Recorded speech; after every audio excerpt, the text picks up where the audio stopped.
श्री शिवाय नमस्तुभ्यम दोस्तों। आप सभी को आने वाली चैत्र नवरात्रि की बहुत बहुत शुभकामनाएं। माता रानी का आशीर्वाद सदैव सभी पर बना रहे। इसी मंगल कामना के साथ आज की इस वीडियो में हम आप सभी को चैत्र नवरात्रि की बहुत ही सरल और संपूर्ण पूजा विधि दिखाने वाले हैं। आज की वीडियो में हम जानेंगे कि आखिर हमें कलश स्थापना किस प्रकार से करनी है, नवग्रहों की स्थापना कैसे करेंगे और ज्वारे किस प्रकार बोएंगे, ज्वारे लगाते समय किन विशेष बातों का ध्यान रखना होगा और अखंड ज्योत किस प्रकार जलाएंगे। यानी कि संपूर्ण पूजा की विधि हम आपको इस एक ही वीडियो में बताने वाले हैं, जिससे आपके मन में जो भी सवाल होंगे वो सब दूर हो जाएंगे। तो देखिए, चैत्र नवरात्रि इस वर्ष यानी 2025 में 30 मार्च से प्रारंभ हो रही है और 30 मार्च के दिन सबसे पहले हमें कलश स्थापना करनी है। 30 मार्च के दिन सुबह सुबह स्नान आदि करने के बाद हम घर में जिस जगह पर भी पूजा कर रहे हैं उस जगह को अच्छे से साफ करेंगे। वहां पर एक चौकी लगा लेंगे और चौकी पर हम लाल रंग का वस्त्र बिछा लेंगे। जब भी आप चौकी लगाएं तो ध्यान रखें, घर में पूर्व दिशा में या पश्चिम दिशा में आप चौकी लगाइएगा। फिर चौकी पर थोड़े से चावल का आसन देकर वहां पर हम माता रानी के स्वरूप को विराजमान करेंगे। फोटो या मूर्ति, जो भी स्वरूप है, उन्हें आप विराजमान कर दें। उसके बाद फिर हमें जवारे बोने हैं। चैत्र नवरात्रि में जवारे का बहुत महत्व होता है, तो हो सके तो आप जवारे जरूर बोइएगा। जवारे के लिए आप मिट्टी का, तांबे का, पीतल का या कोई भी साफ सुथरा बर्तन ले सकते हैं। इस बर्तन में सबसे पहले हम मिट्टी भर लेंगे। उसके बाद हमें इसमें जौ डालने हैं। जौ को अगर आप एक रात पहले भिगो के रख देंगे तो जौ बहुत जल्दी अंकुरित हो जाएंगे, इसलिए आपको भी एक रात पहले ही भिगो के रख देने हैं। आप चाहे तो जौ को भिगो भी सकते हैं, नहीं तो सूखे भी डाल सकते हैं। तो इस प्रकार से आपको ज्वारे बोना है। अब जवारे के पात्र को हम चंदन से रोली से तिलक कर देंगे और इस पात्र को हम चौकी पर रखेंगे। एक विशेष सावधानी आपको यह रखनी है कि जवारे आप चौकी पर कहीं पर भी रख सकते हैं, लेकिन कलश की स्थापना हमेशा माता रानी के राइट हैंड यानी कि सीधे हाथ की तरफ, यानी जिधर शेर का मुख है ना शेर के मुख की तरफ की जाती है। तो आप चाहे तो आप जवारे के ऊपर भी कलश रख सकते हैं या आप अलग से कलश की स्थापना कर सकते। तो देखिए, हमने यहां पर अलग से कलश की स्थापना कर ली है, जो कि आपको भी माता रानी के राइट हैंड की तरफ यानी शेर के मुख की तरफ करनी है। अब हम थोड़े चावल रखेंगे। चावल के ऊपर हमें कलश रखना है। आप मिट्टी का, तांबे का, पीतल का कोई भी कलश ले सकते हैं। कलश में पहले गंगा जल डालेंगे, फिर हम शुद्ध जल से इसे भर लेंगे। अब कलश के कंठ पर हम मोली बांध लेंगे और कलश को हम तिलक करेंगे। तो आप स्वास्तिक बना दीजिएगा। रोली से, चंदन से आप स्वास्तिक बना सकते हैं। उसके बाद हल्दी, सुपारी, सिक्का, थोड़े चावल, लौंग, इलायची, फूल, ये चीजें हम कलश के अंदर डालते हैं। कोई भी 5 चीज आप जरूर जरूर डालें। इस तरह से कलश में सारी चीजें डालने के बाद फिर हम इसमें 5 आम के पत्ते लगाते हैं। तो आम के पत्ते का गुच्छा मिल जाए तो आप पूरा गुच्छा ले लीजिए। खुले पत्ते मिले तो खुले पत्ते ले लीजिए। पत्तों को तिलक करके हम कलश में सजा देंगे। उसके ऊपर ढक्कन रखेंगे। ढक्कन में हम चावल भर लेंगे। चावल या गेहूं आप भर सकते हैं। इसके बाद हम नारियल लेंगे। नारियल को तिलक करके नारियल के ऊपर हमें कोई भी लाल कपड़ा बांधना है। कोरा कपड़ा होना चाहिए। आप चुनरी ले सकते हैं, कोई भी कपड़ा ले सकते हैं। अब ये चुनरी हिले ना, इसके लिए हमने मोली भी बांध दी है। फिर नारियल का मुख अपनी तरफ, साधक की तरफ नारियल का मुख करते हुए कलश के ऊपर हमें नारियल रखना है। तो देखिए, इस तरह से कलश की स्थापना हो जाएगी।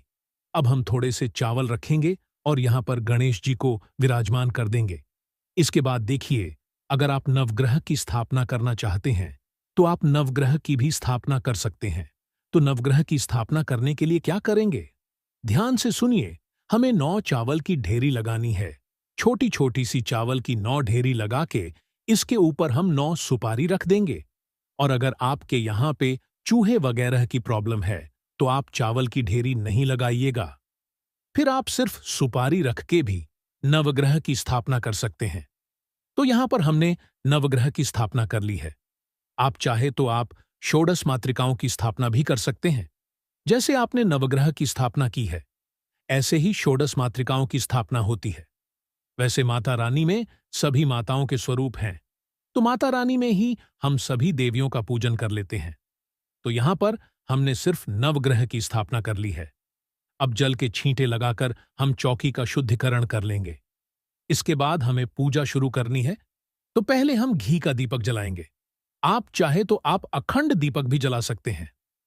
अखंड दीपक जलाने के लिए आपको सवा हाथ की बाती और बड़ा दीपक लेना होता है। दोस्तों, एक विशेष बात का ध्यान से कि अगर आप घी का दीपक जला रहे हैं तो माता रानी के राइट हैंड की तरफ, यानी शेर के मुख की तरफ जलाते हैं।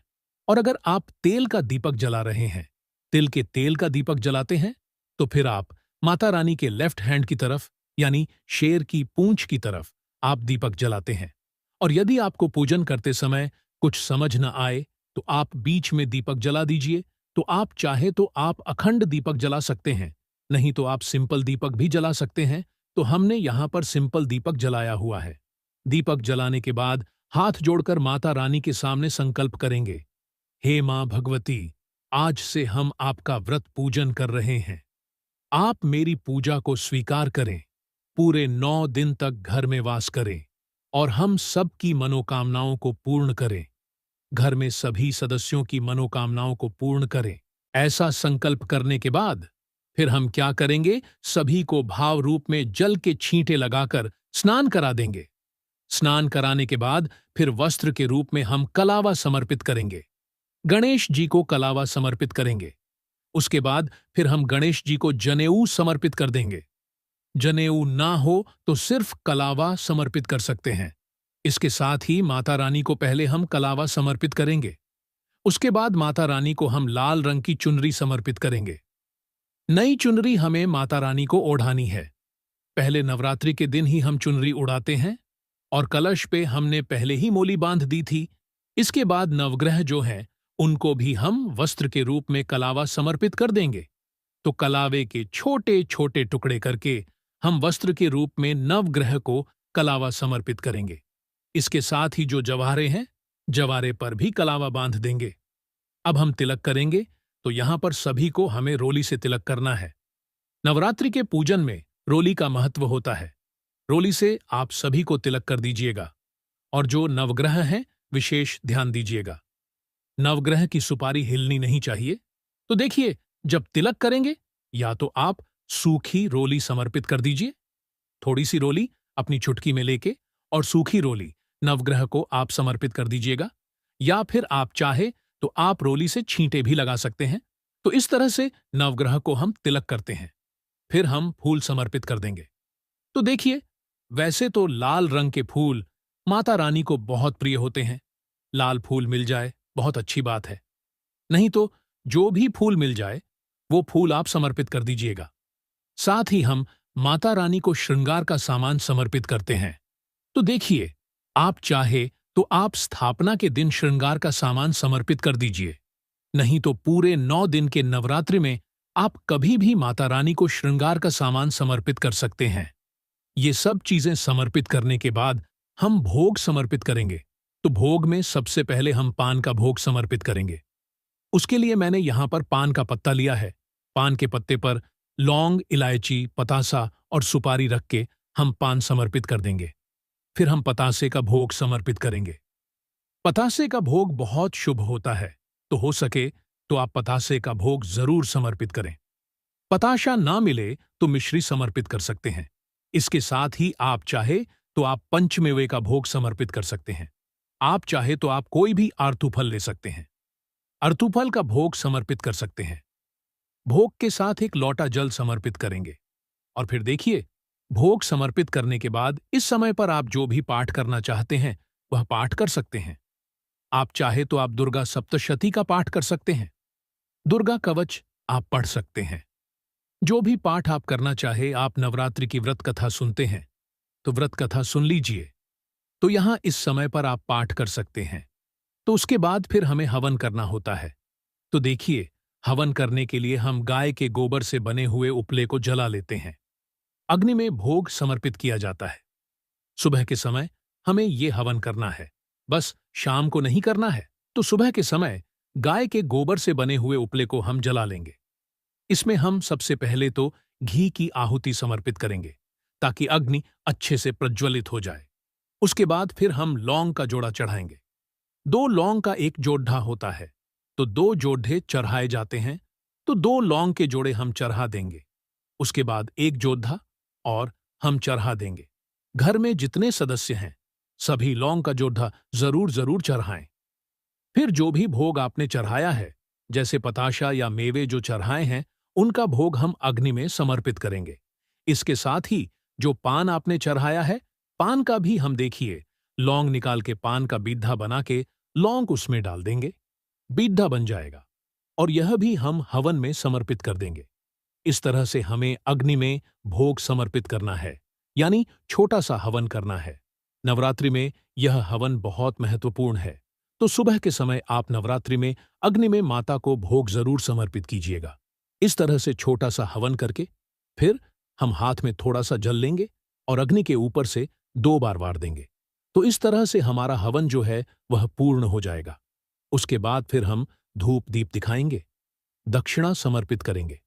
दक्षिणा 9 नवरात्रि में किसी भी दिन आप एक दिन समर्पित कर सकते हैं। दक्षिणा एक बार ही समर्पित करनी है। फिर हम बहुत ही प्रेम पूर्वक आरती करेंगे। धूप दीप से पहले गणेश जी की आरती करेंगे, फिर माता रानी की आरती करेंगे। बहुत प्रेम पूर्वक आरती करने के बाद हाथ जोड़कर माता रानी से पूजा में रही कमियों के लिए क्षमा याचना करेंगे और अपनी मनोकामनाओं को पूर्ण करने के लिए प्रार्थना करेंगे। इस तरह से नवरात्रि के पहले दिन स्थापना और पूजा पूर्ण हो जाएगी।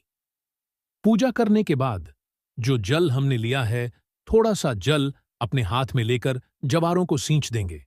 तो शुरुआत के 2-4 दिन सिर्फ छींटे लगाने हैं हमें, ताकि जवारे अच्छे से उग जाएं। और बाकी जो जल है वो हम सूर्य देवता को अर्घ दे देंगे। जो भी भोग प्रसाद है वह पूजा के बाद घर के सभी सदस्यों में हम बांट देंगे। इस तरह से हमें सुबह के समय पूजा करनी है। शाम के समय हमें हवन नहीं करना है। शाम के समय हम दिया जलाएंगे और माता रानी को भोग समर्पित करके आरती कर लेंगे। तो यह थी नवरात्रि की संपूर्ण पूजन विधि और सावधानियां। यदि आपको यह वीडियो पसंद आई हो तो वीडियो को लाइक और चैनल को सब्सक्राइब जरूर करें।